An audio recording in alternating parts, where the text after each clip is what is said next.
Plutarch एक दार्शनिक थे जो प्लेटो के विचारों को अच्छे से समझाने की कोशिश करते थे। उन्होंने प्लेटो की बातों को एक पूरे और साफ तरीके से समझाने की कोशिश की। वह ये मानते थे कि प्लेटो की बातों में कहीं कहीं संदेह भी होता है और कहीं कहीं सीधी बातें भी होती हैं। प्लेटो की किताब में टिमेअस नाम की एक बातचीत से उन्हें सबसे ज्यादा समझ आती थी और वे उसी के आधार पर प्लेटो की बाकी बातें भी समझते थे। वे मानते थे कि दुनिया दो चीजों से बनी है, एक तो बनाने वाला भगवान और दूसरी है अनिश्चित जोड़ी। इस अनिश्चित जोड़ी से दुनिया में बिखराव और गड़बड़ी आती है और भगवान से हर चीज में एक तरह का नियम और पहचान आती है। प्लूटार्क मानते थे कि ये दोनों चीजें दो अलग अलग आत्माओं से काम करती हैं। एक आत्मा जिसमें समझ नहीं है और एक आत्मा जिसमें भगवान समझ डालता है। जब भगवान आत्मा में समझ डालता है तो सब कुछ सही हो जाता है और चीजों में एक नियम आ जाता है। प्लूटार्क ये भी मानते थे कि जब भगवान ने आत्मा में समझ डाली तो दुनिया में बुरी चीजें पूरी तरह से खत्म नहीं हुई, क्योंकि आत्मा में थोड़ी सी गैर समझदारी बची रही। इस वजह से दुनिया में अच्छाई और बुराई दोनों मौजूद हैं। ये बातें इंसान की आत्मा पर भी लागू होती हैं। हर इंसान की आत्मा में भी दो हिस्से होते हैं, एक समझदार और एक बिना समझ वाला। जब इंसान की आत्मा शरीर से जुड़ती है तो गैर समझदारी बढ़ जाती है और गड़बड़ी होती है, और जब आत्मा दिमाग के साथ मिलकर चलती है तो समझदारी, अच्छाई और भलाई बढ़ती है। प्लूटार्क ने पहली बार प्लेटो की बातों में अलग अलग तरह की नैतिकता की पहचान की। यानी उन्होंने बताया कि इंसान दो तरह की जिंदगी जी सकता है, एक तो रोजमर्रा की अच्छाई के साथ और दूसरी ज्ञान और समझ के रास्ते पर चलकर। प्लूटार्क का जन्म यूनान के एक छोटे से शहर खेरोनिया में हुआ था। उन्होंने जवान उम्र में एथेंस जाकर पढ़ाई की। वहां वे एक दार्शनिक के साथ पढ़े जिनका नाम अम्मोनियस था। उनके गुरु का ज्यादा कुछ पता नहीं है, बस इतना मालूम है कि वे ईश्वर, जीवन और अच्छाई बुराई जैसी बातों पर चर्चा करते थे। प्लूटार्क ने अपनी पढ़ाई के बाद एथेंस में और वक्त बिताया और वहां के नागरिक भी बन गए थे। वे रोम और अलेक्जेंड्रिया भी गए, लेकिन ज्यादातर समय अपने शहर और पास के डेल्फी में ही रहे। इसकी वजह ये थी कि उनका परिवार काफी मजबूत और संपन्न था और उन्हें पढ़ाई और घूमने के लिए सपोर्ट करता। दूसरी वजह ये थी कि प्लूटार्क को डेल्फी के धार्मिक कामों में बहुत दिलचस्पी थी। वहां वे कई जिम्मेदारियां निभाते थे, जैसे अपोलो देवता के पुजारी बनना। उनके लिखे हुए बहुत से काम डेल्फी के रीति रिवाज और परंपराओं के बारे में बताते हैं। उनका निधन तब हुआ जब वे एक बड़े पद पर नियुक्त हुए थे। प्लूटार्क बहुत लिखते थे। उनके लिखे 200 से ज्यादा कामों का जिक्र मिलता है, जिनमें से कुछ अब नहीं मिलते। उनके लिखे हुए लेख दो तरह के हैं, एक तो दार्शनिक, दूसरे ऐतिहासिक और जीवनियों से जुड़े हुए। जीवनियों में उन्होंने बड़े बड़े यूनानी और रोमन लोगों की जिंदगी की कहानियां जोड़ी, जिनसे उनके चरित्र और राजनीति की समझ दिखती। उनके दार्शनिक लेखों में से बहुत से संवादों के रूप में लिखे गए हैं, जिनमें जीवन, सोच, धर्म, कला और दूसरी गहरी बातें शामिल हैं। ये सब मिलकर उनके सोचने के अलग अलग तरीके दिखाते हैं। उनके दार्शनिक लेखों को बाद में एक साथ मोरालिया के नाम से जोड़ा गया। प्लूटार्क ने कई ऐसे लेख भी लिखे जिनमें उन्होंने दूसरी दार्शनिक विचारधाराओं का विरोध किया। उन्होंने खासकर स्टोइक और एपिक्यूरियन विचारधारा के खिलाफ लिखा। स्टोइक विचारधारा के खिलाफ उनके कई लेख हैं, जैसे स्टोइकों की बातों में विरोधाभास और अच्छे बुरे के बारे में उनकी राय। एपिक्यूरियन विचारधारा के खिलाफ भी उन्होंने कई लेख लिखे, जिनमें बताया कि सिर्फ सुख के पीछे भागना सही नहीं है। इन सब लेखों में प्लूटार्क का अंदाज साफ दिखता है कि वे अपने विरोधियों से बहस करने में तेज थे और उनकी बातों को काटने में माहिर थे। कभी कभी इसमें वे थोड़ा पक्षपाती भी हो जाते थे, लेकिन उनकी सोच और तर्क हमेशा मजबूत और गहरे थे। प्लूटार्क ने इतने सारे विवादित लेख क्यों लिखे? इसका एक कारण ये था कि उस समय के स्टोइक और एपिक्यूरियन विचारकों ने प्लेटो की काफी आलोचना की। खासकर एपिक्यूरियन विचारक कोलिटेस ने प्लेटो की कई बातों को गलत बताया था। दूसरी वजह ये थी कि स्टोइक और एपिक्यूरियन खुद अपने फायदे के लिए प्लेटो की कुछ बातों को अपनाते भी थे, लेकिन उसे मानते नहीं थे। जैसे स्टोइक लोगों ने प्लेटो की कुछ बातों से प्रेरणा ली, पर उनका भगवान पूरी तरह अलग था। वे मानते थे कि भगवान सब जगह है, जबकि प्लेटो की सोच अलग थी। प्लूटार्क को ये तरीका बिल्कुल गलत लगता था, इसलिए वे बार बार अपने लेखों में प्लेटो की बातों की सच्चाई और गहराई को समझाते थे और दिखाते थे कि दूसरे लोग उनकी सोच को गलत समझ रहे हैं। प्लूटार्क का मानना था कि अगर किसी सोच में इंसान की असली अच्छाई की जगह कोई गलत आधार है, तो उस पूरी सोच का कोई फायदा नहीं है। वे ये दिखाना चाहते थे कि प्लेटो की बातें पूरी इंसानी जिंदगी के लिए सही है और वही इंसान को असली खुशी दे सकती है। वे ये भी मानते थे कि स्टोइक और एपिक्यूरियन दोनों ही प्लेटो की सोच को समझे बिना ही उसे नकारते हैं। उन्हें ये भी बुरा लगता था कि इन दोनों विचारधाराओं में आत्मा, भगवान और ऐसी कई चीजों की गहराई को नहीं समझा गया है। प्लूटार्क को लगता था कि स्टोइक और एपिक्यूरियन अपनी बातों में खुद ही उलझ जाते हैं और इंसान की असली जरूरतों को समझ नहीं पाते। उनके लेख आज इसलिए भी कीमती हैं क्योंकि उन्होंने दूसरे दार्शनिकों की बातों को भी अपने लेखों में शामिल किया है, जिससे हमें पुराने जमाने की सोच को समझने में बहुत मदद मिलती। प्लूटार्क के कामों को अगर एक नजर में देखा जाए तो साफ दिखता है कि उन्हें प्लेटो की सोच सबसे ज्यादा पसंद थी और वे मानते थे कि असली समझ और इंसानियत उसी में है। प्लूटार्क ने तर्कशास्त्र के बारे में ज्यादा नहीं लिखा, लेकिन इसका मतलब ये नहीं कि उन्हें इसमें दिलचस्पी नहीं थी। असल में वे ज्ञान और सच्चाई को बहुत जरूरी मानते थे। उन्होंने प्लेटो के विचारों की सच्चाई को बचाने की कोशिश की। वे चाहते थे कि प्लेटो की सोच को सही तरीके से समझाया जाए। उनके कुछ काम तर्कशास्त्र और ज्ञान के नियमों पर थे, लेकिन अब वे मिलते नहीं हैं। इसके बावजूद उन्होंने बताया कि तर्कशास्त्र का असली फायदा प्लेटो की बातों को समझने और समझाने में है। उन्हें बहस करने और दोनों पक्षों की बात सुनने का तरीका पसंद था। ज्ञान और सच्चाई पर उनके कई काम थे। वे इस बात पर सोचते थे कि सच्चाई को कैसे पहचाना जाए। उनका मानना था कि कभी-कभी जो भी चीजें सामने आती है, उन्हें पूरी तरह सच मानना सही नहीं है। वे मानते थे कि हर बात पर सोच विचार करना जरूरी है। इसी वजह से वे प्लेटो की उस परंपरा को आगे बढ़ाते थे, जिसमें हर सवाल के दोनों पहलुओं को समझने की कोशिश की जाती है। प्लूटार्क ने प्राकृतिक चीजों, मन और ईश्वर पर भी काफी लिखा। वे मानते थे कि दुनिया को समझने के लिए हमें प्रकृति, आत्मा और भगवान तीनों पर ध्यान देना चाहिए। उनके कई काम हैं, जिनमें बताया गया है कि आत्मा कैसे बनती है, भगवान और इंसान का आपस में क्या रिश्ता है, किस तरह से भविष्यवाणी होती है और अच्छाई बुराई का असली मतलब क्या है। वे मानते थे कि भगवान के बिना दुनिया को पूरी तरह समझा नहीं जा सकता। उन्होंने इन सब बातों पर गहराई से लिखा। उनके बहुत से काम अब नहीं मिलते, लेकिन जो बचे हैं उनसे पता चलता है कि वे चीजों को बहुत सोच समझकर और गहराई से देखते थे। वे मनुष्य, आत्मा, ज्ञान और भगवान की चर्चा को जोड़ते हुए दिखाते हैं कि इंसान कैसे सच्चाई को पहचान सकता है और उसका असली जीवन कैसे बेहतर बन सकता है। प्लूटार्क ने अच्छे आचरण और जीवन की सीख से जुड़े कई लेख लिखे।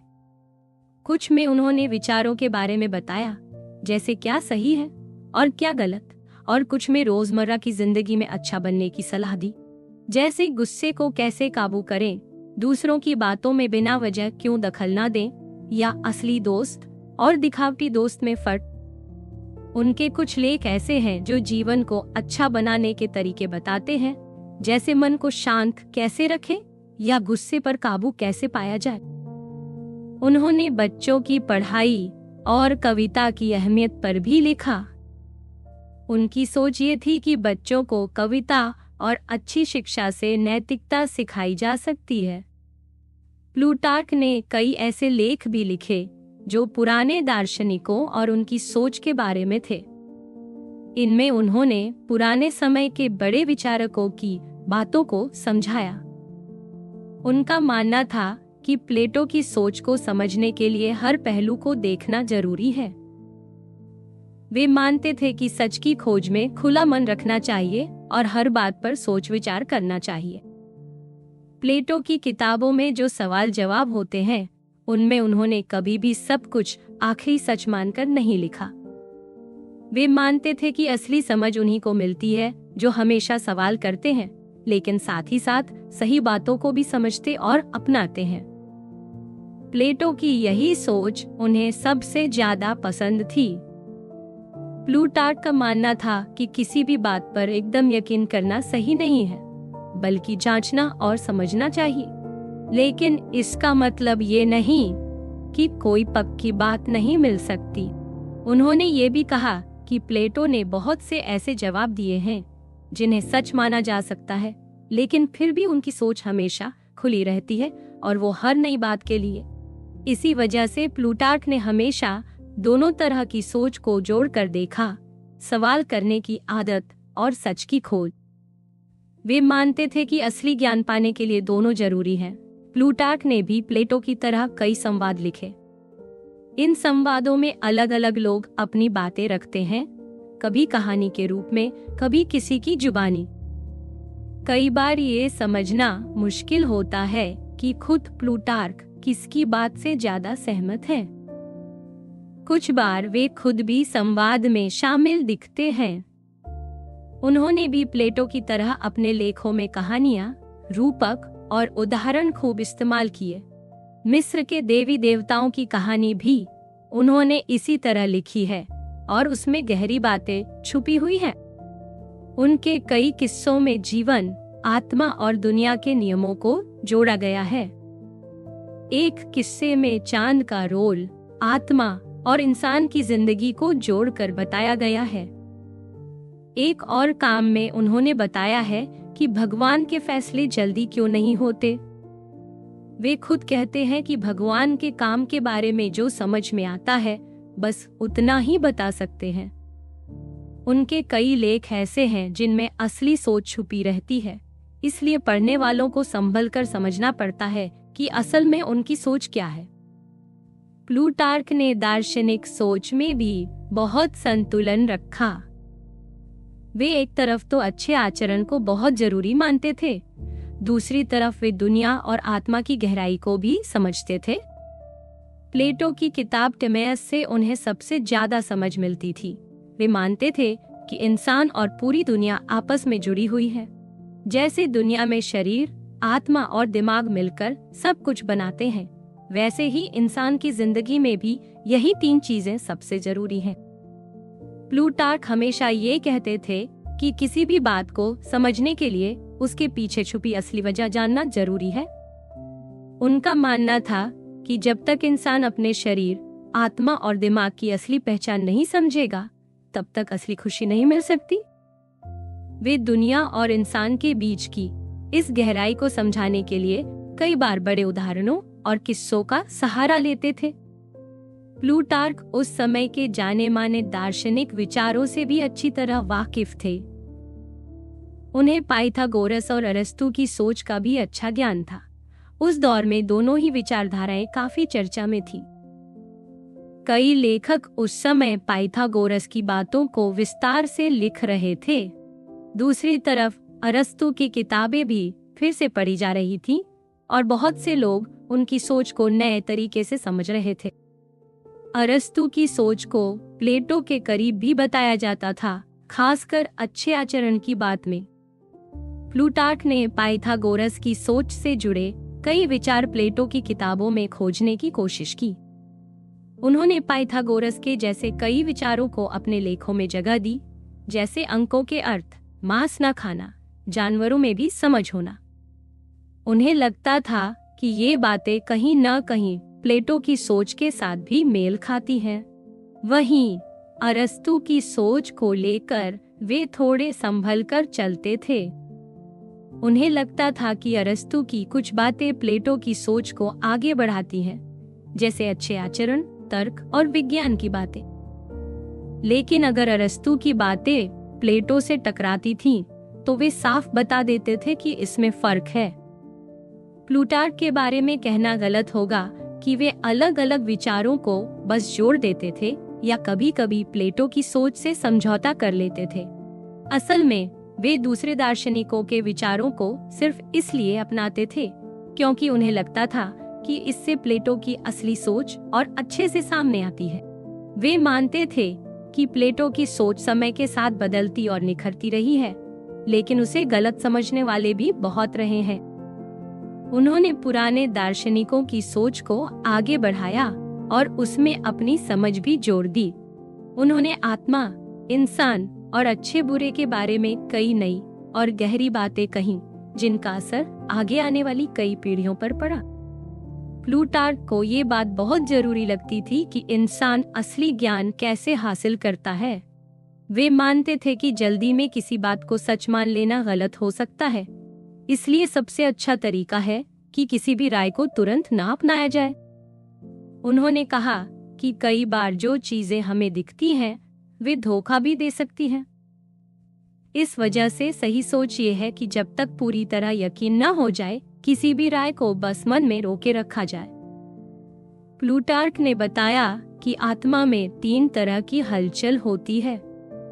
पहली चीज है महसूस करना, दूसरी है चाहत या कोई काम करने की प्रेरणा, और तीसरी है मन से किसी बात को मान लेना।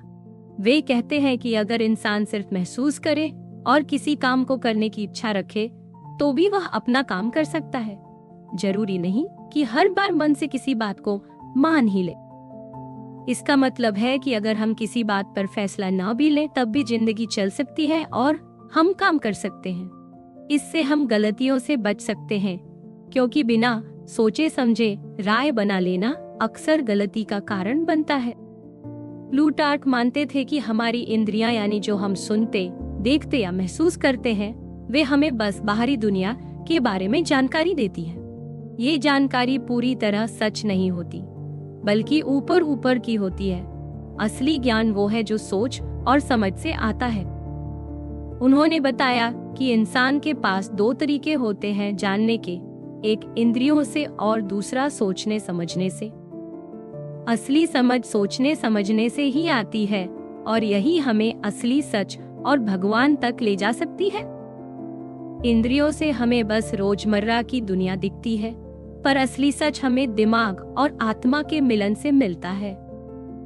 उनका मानना था कि इंसान की आत्मा असली सच पहले से जानती है, लेकिन जब आत्मा शरीर में आती है तो सब कुछ भूल जाती है। जब इंसान सोचना शुरू करता है तो वह अपने पुराने सच को याद करने लगता है। असली ज्ञान हमेशा शक और सवालों से शुरू होता है। उन्होंने कहा कि जैसे सोक्रेटिस हमेशा सवाल पूछते थे, वैसे ही हर किसी को अपनी अज्ञानता माननी चाहिए और सच्चाई की तलाश करनी चाहिए। यही असली दार्शनिक सोच है और इसी से इंसान को असली सच मिलता है। प्लूटार्क के मुताबिक असली ज्ञान तब आता है जब इंसान अपने मन में पहले से बनी राय या घमंड को छोड़ देता है। जब तक कोई अपने मन को साफ नहीं करता, सच्चाई तक नहीं पहुंच सकता। उन्होंने कहा कि अपने अंदर झांकना और आत्मा को शुद्ध करना बहुत जरूरी है। सोक्रेटिस भी यही तरीका अपनाते थे। वे दूसरों के साथ मिलकर सच ढूंढते थे और कभी अपनी बात को ही सही साबित करने में नहीं लगते थे। उनका मानना था कि सबसे पहले मन से गलत सोच और झूठा घमंड हटाना चाहिए। प्लूटार्क की सोच सिर्फ बातों तक नहीं थी, बल्कि उन्होंने इसे रोजमर्रा की जिंदगी में भी अपनाया। जैसे अगर कोई बात समझ में न आए तो उस पर तुरंत राय न बनाए। धन जैसी चीजों पर चर्चा करते समय भी उन्होंने यही तरीका अपनाया। वे मानते थे कि दुनिया की चीजों को समझने के लिए सिर्फ उनके कारण नहीं, बल्कि उसके पीछे छुपी असली वजह जाननी चाहिए। किसी भी चीज को पूरी तरह समझना है तो उसकी शुरुआत और उसकी सबसे ऊंची वजह, मतलब भगवान और सच्चाई को जानना जरूरी है। उनका मानना था कि चीजों को समझने के दो स्तर होते हैं, एक तो दुनिया में जो दिखता है उसे समझना और दूसरा उसकी असली वजह जो दिखती नहीं है उसे जानना। इंसान को अगर किसी चीज की पूरी समझ चाहिए तो दोनों को समझना जरूरी है। वे कहते थे कि भगवान और सच्चाई के बारे में इंसान की समझ बहुत सीमित है, इसलिए कभी कभी चुप रहना और सीधे राय न बनाना ही समझदारी है। प्लूटार्क की पूरी सोच प्लेटो की किताब टिमेस पर टिकी थी। वे मानते थे कि ये दुनिया एक समय पर शुरू हुई थी, आत्मा शरीर से पहले थी और वही हर बदलाव की शुरुआत करती है। वे मानते थे कि आत्मा का हिस्सा कभी खत्म नहीं होता, लेकिन उसका एक भाग बनाया गया है और दूसरा भाग हमेशा से था। इन सब बातों को वे अपने लेखों में विस्तार से समझाते हैं और कोशिश करते हैं कि असली सच्चाई तक पहुंचा जा सके। प्लूटार्क का कहना है कि ये दुनिया एक तय समय पर बनी, जब समय भी नहीं था। ये सब भगवान और पहले से मौजूद बिखरी हुई चीजों के मिलने से हुआ। भगवान ने इस बिखराव को एक अच्छा रूप दिया, वरना सब कुछ यूं ही फैला रहता। इसलिए प्लूटार्क कहते हैं कि सिर्फ भगवान ही सब कुछ नहीं है, बल्कि बिखरी हुई चीजें भी उतनी ही जरूरी है। उनकी सोच के मुताबिक दुनिया में दो ताकतें हैं, एक भगवान जो हर चीज को एक करता है, अच्छा बनाता है और हमेशा वैसा ही रहता है। दूसरी है अनंत जोड़ी, जिसमें बुराई, गड़बड़ी और उलझन है। दोनों ताकतें हमेशा चलती रहती हैं। भगवान अच्छाई, नियम और पहचान लाता है और दूसरी ताकत से बिखराव, बुराई और अनिश्चितता आती है। इन दोनों के बीच का तालमेल ही हमारी दुनिया है। भगवान सबको जोड़ने और अच्छा बनाने की कोशिश करता है, लेकिन गड़बड़ी और बुराई वाली ताकत भी मौजूद रहती है, जो कभी भी हावी हो सकती। इन दोनों के बीच के रिश्ते को समझाने के लिए प्लूटार्क ने बताया कि इनके बीच दो तरह की आत्माएं हैं, एक जिसमें समझ नहीं है और एक जिसमें समझ। यही दोनों आत्माएं दोनों बड़ी ताकतों का असर दिखाती हैं। जब दुनिया नहीं बनी थी तब सिर्फ वो आत्मा थी जिसमें कोई समझ नहीं थी और सब कुछ बिखरा हुआ। इस बिखराव से भगवान ने दुनिया बनाई, उसमें समझ और नियम डाले। प्लूटार्क मानते हैं कि प्लेटो की किताबों में यही बातें अलग अलग नामों से बताई गई हैं। वे कहते हैं कि दुनिया की शुरुआत में सब कुछ अनिश्चित और गड़बड़ था, फिर भगवान ने उसमें नियम और पहचान लाई। हालांकि ये बात प्लेटो ने कहीं भी एकदम साफ नहीं कही, लेकिन प्लूटार्क ने अलग अलग जगह से ये बातें निकालकर एक साथ समझाया। उनके हिसाब से अगर हम भगवान और बुराई वाली ताकत दोनों को समझें, तो ही दुनिया और आत्मा की सच्ची तस्वीर सामने आती है। प्लूटार्क के मुताबिक जब भगवान ने आत्मा बनाई, तो वो आत्मा पहले से बनी दो चीजों को जोड़कर बनी थी। एक है दिव्य समझ जो भगवान से आई, और दूसरी है वो आत्मा जिसमें कोई समझ नहीं थी।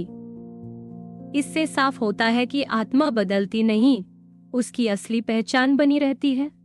दुनिया बनने से पहले सब कुछ बिखरा हुआ था और उसमें हरकत भी थी, लेकिन उस बिखराव को सही दिशा देने के लिए आत्मा की जरूरत। इसलिए उन्होंने बताया कि जिस तरह इंसान की आत्मा दो हिस्सों में बंटी होती है, एक समझदार और एक बिना समझ वाला, वैसे ही पूरी दुनिया की आत्मा भी वैसी ही है।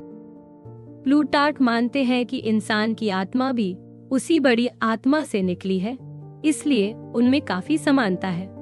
जैसे हर इंसान के अंदर अच्छाई और बुराई की लड़ाई चलती रहती है, वैसे ही पूरी दुनिया में भी ऐसा ही होता है। जब तक समझदार हिस्सा मजबूत रहता है, तब तक सब कुछ ठीक रहता है, लेकिन जब बिना समझ वाला हिस्सा हावी होता है तो गड़बड़ी होती है।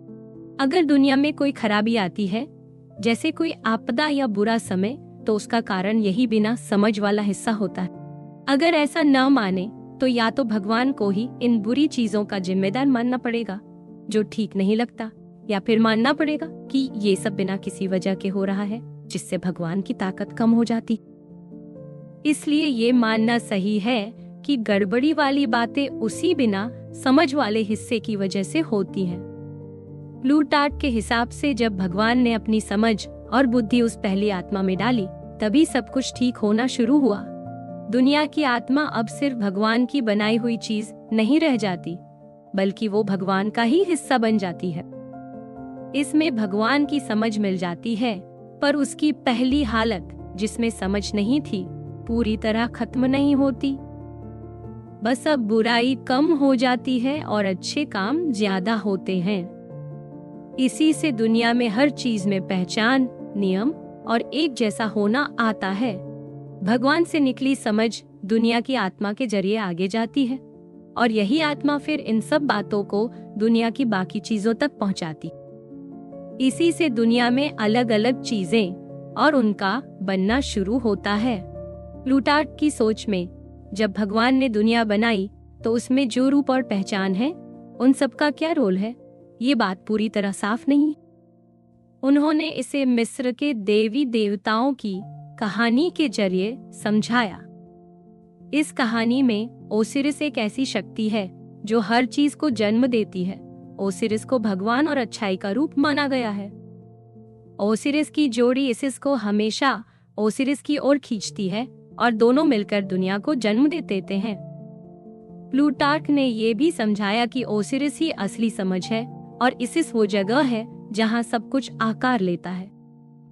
इन दोनों के मिलने से ही पूरी दुनिया बनती है। प्लूटार्क मानते हैं कि भगवान में ही सारी पहचाने और रूप मौजूद है। यही सब कुछ की असली वजह है। भगवान का एक हिस्सा समझ है, एक हिस्सा आत्मा है और एक हिस्सा शरीर की तरह है। भगवान सिर्फ कोई जड़ या निर्जीव चीज नहीं है, बल्कि उसमें जीवन, समझ और आत्मा सब कुछ है। ओसिरिस का शरीर उन रूपों का प्रतीक है जो इस दुनिया की चीजों में दिखाई देते हैं। प्लूटार्क ने प्लेटो की किताबों से ये बात निकाली थी कि समझ और जीवन एक दूसरे से जुड़े हुए हैं और भगवान की आत्मा ही हर चीज को जन्म देती है।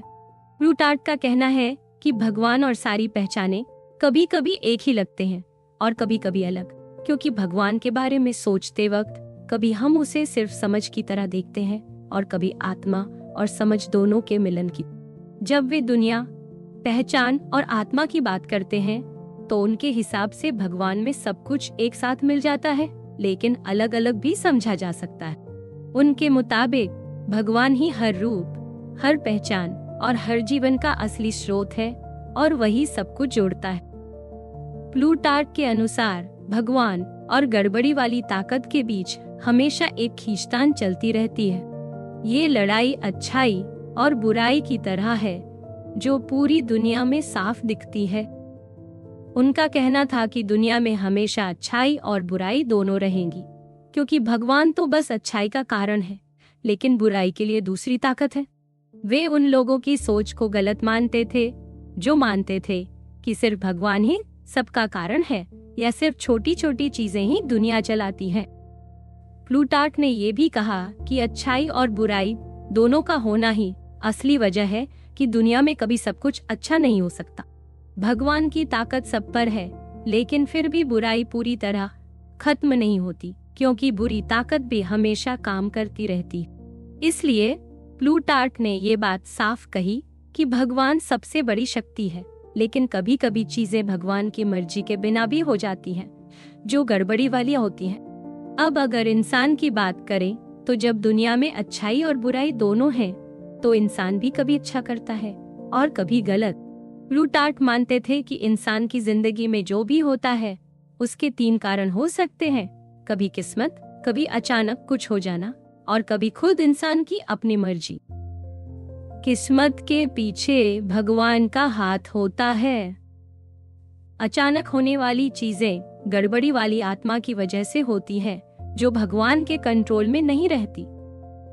और तीसरी बात ये कि इंसान खुद भी अपने फैसलों का जिम्मेदार है, लेकिन उसके फैसले का क्या अंजाम होगा ये उसके हाथ में नहीं है। प्लूटार्क ने यह भी बताया कि भगवान और अलग अलग देवी देवताओं में भी फर्क है।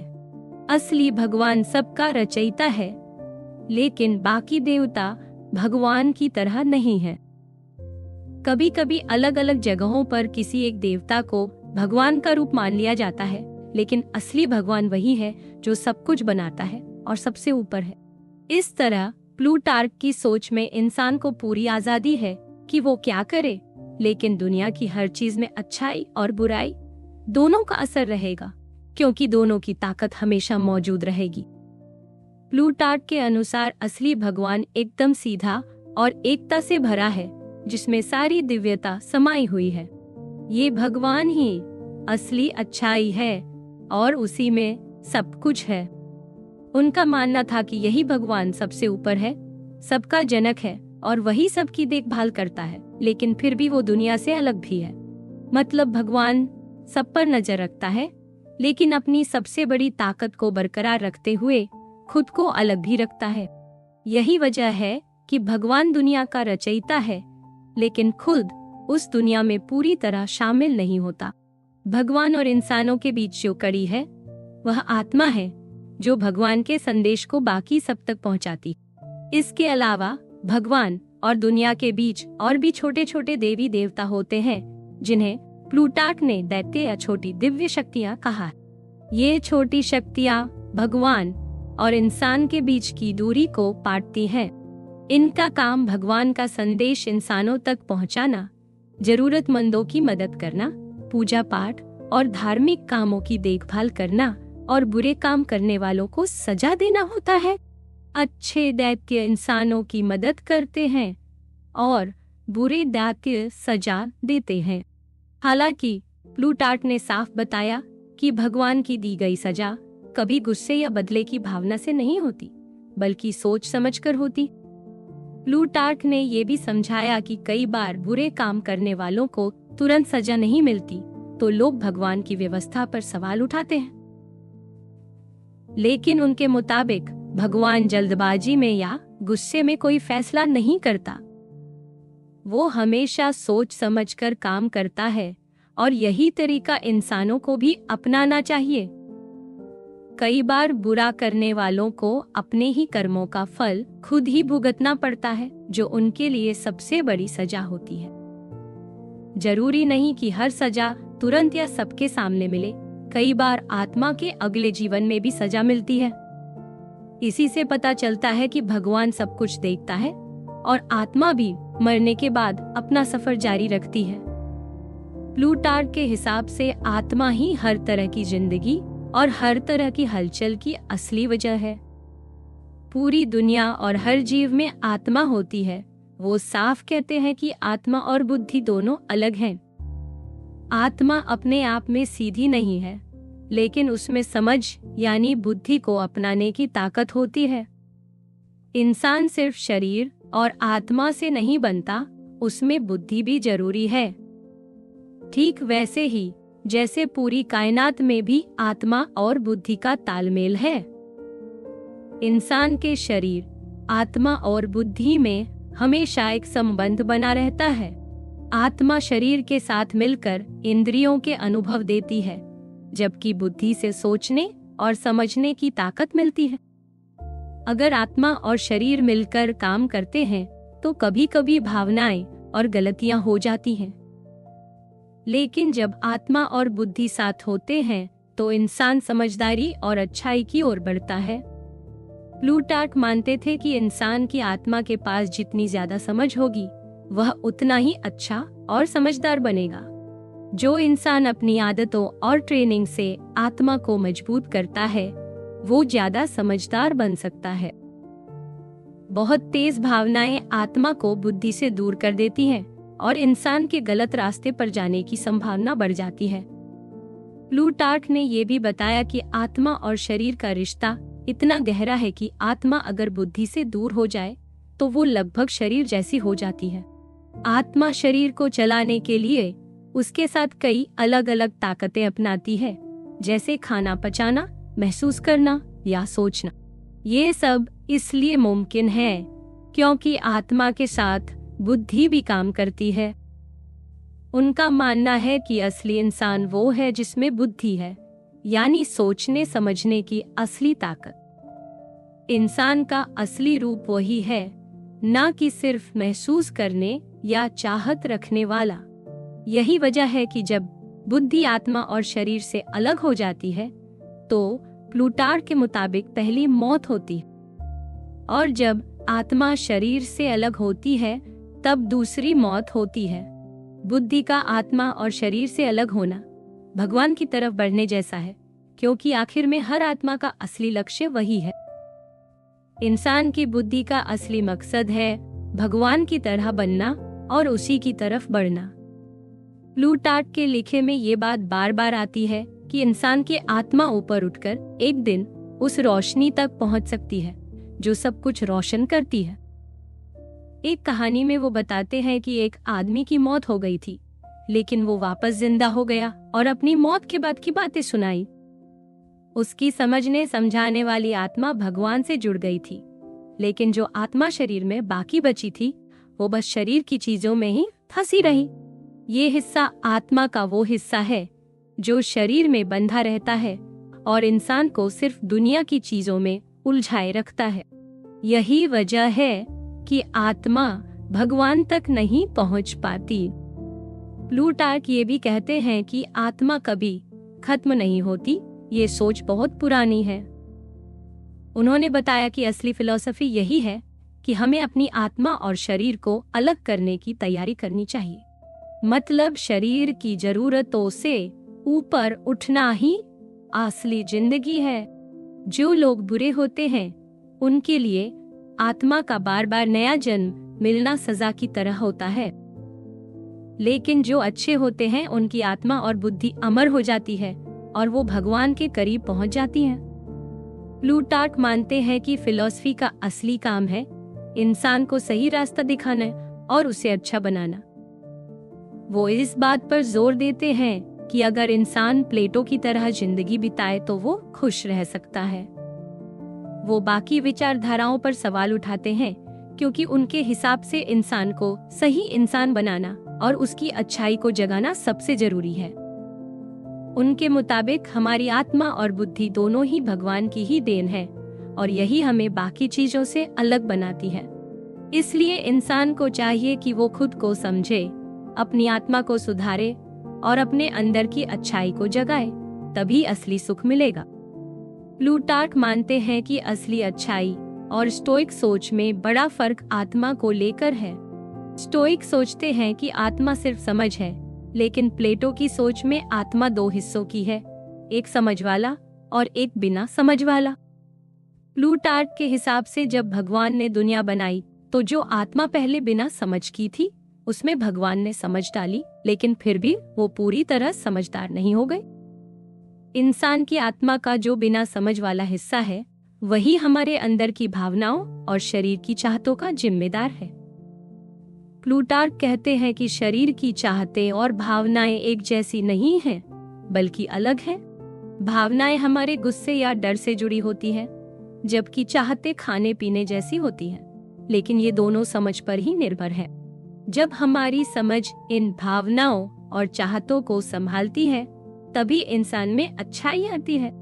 जब भावनाएं और चाहते समझ के काबू में ना हो तो इंसान गलत काम करता है।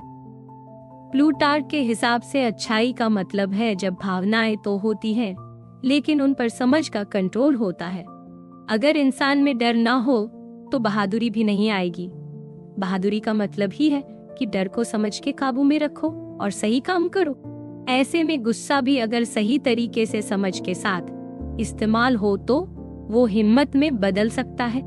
अच्छाई के लिए बहुत जरूरी है कि इंसान अपनी भावनाओं पर काबू करना सीखे।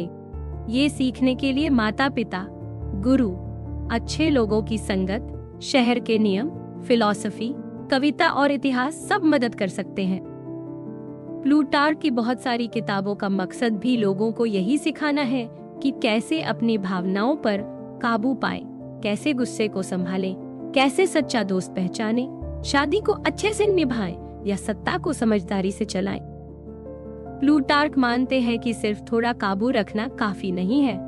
असली अच्छाई तब आती है जब इंसान बिना डगमगाए हमेशा सही काम करे और उसकी समझ पूरी तरह से उसकी भावनाओं को संभाले।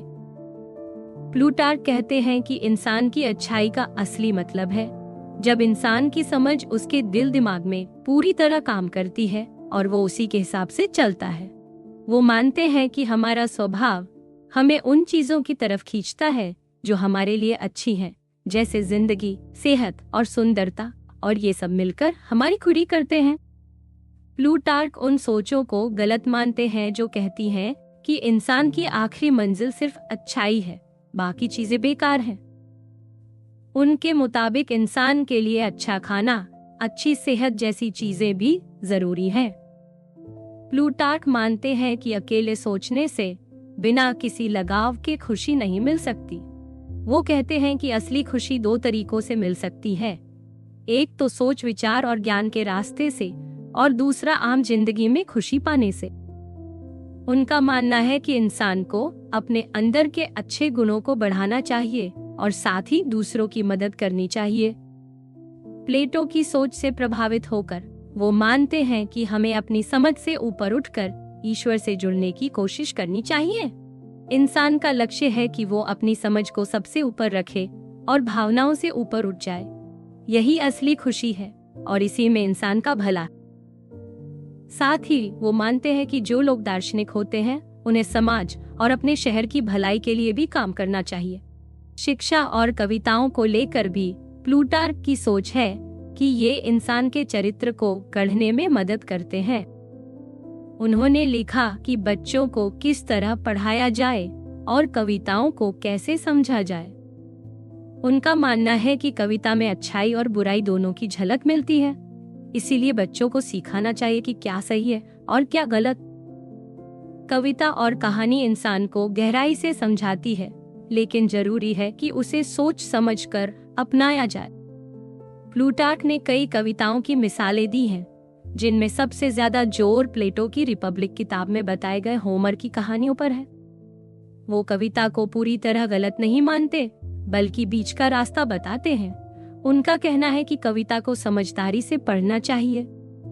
सबसे पहले उन्होंने ये सलाह दी है कि कविता में जो झूठ होते हैं उनसे बचना चाहिए, क्योंकि वो मन में बेकार की बातें भर सकते हैं।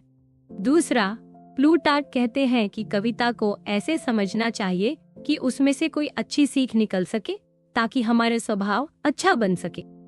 उन्होंने बताया कि किस तरह किसी भी कहानी या कविता को सही तरीके से समझकर ही उसका असली मतलब निकाला जा सकता है। बच्चों और युवाओं को ये कला सीखनी चाहिए कि किस कविता या कहानी में क्या अच्छा है और उसे ही अपनाना चाहिए, जैसे मधुमक्खी फूलों में से अच्छा रस चुनती है। इसी तरह कविता को सही तरीके से समझना युवाओं को अच्छी सोच और अच्छे गुणों की तरफ ले जाता है। प्लूटार्क का मानना है कि अगर कविता को सही तरीके से समझा जाए तो वो भी कहीं न कहीं दर्शन की तरह हमें सिखाती है। उनका कहना है कि कविता और इतिहास दोनों मिलकर इंसान के स्वभाव को अच्छा बनाते हैं। उन्होंने ये भी कहा कि उनका मकसद है कि लोग उनकी लिखी चीजों से अच्छा बने और उनके अच्छे कामों को देखकर सब कुछ सीखें। इस तरह उनकी किताबें इंसान को बेहतर बनाने में मदद करती हैं। प्लूटार्क का असर आगे के कई दार्शनिकों पर दिखा, खासकर प्लेटो की किताब टिमाएस पर उनका जोर आने वाले कई विचारकों को प्रभावित करता रहा। प्लूटार्क ने जो बातें आत्मा और संसार की रचना पर कही, उस पर बाद के बहुत से दार्शनिकों ने बहस की और कुछ ने तो उनकी बातों को अपनाया भी। उनके दो हिस्सों वाले सोच के तरीके को कुछ लोगों ने माना, कुछ ने नहीं। लेकिन उनका ये मानना कि जानवरों में भी समझ होती है, इसे बाद में और लोगों ने भी माना। उनके ईश्वर और अच्छे बुरे आत्माओं की सोच का भी असर कई बाद के विचारकों और ईसाई धर्म के लोगों पर पड़ा। उनकी किताबों से बहुत से लोगों ने ज्ञान लिया और अपने अपने ढंग से आगे बढ़ाया। उनकी सोच ने नए रास्ते खोले, जिसमें दर्शन और कविता दोनों का मेल भी था, और ये सब आज भी लोगों के लिए सीखने वाली बातें हैं।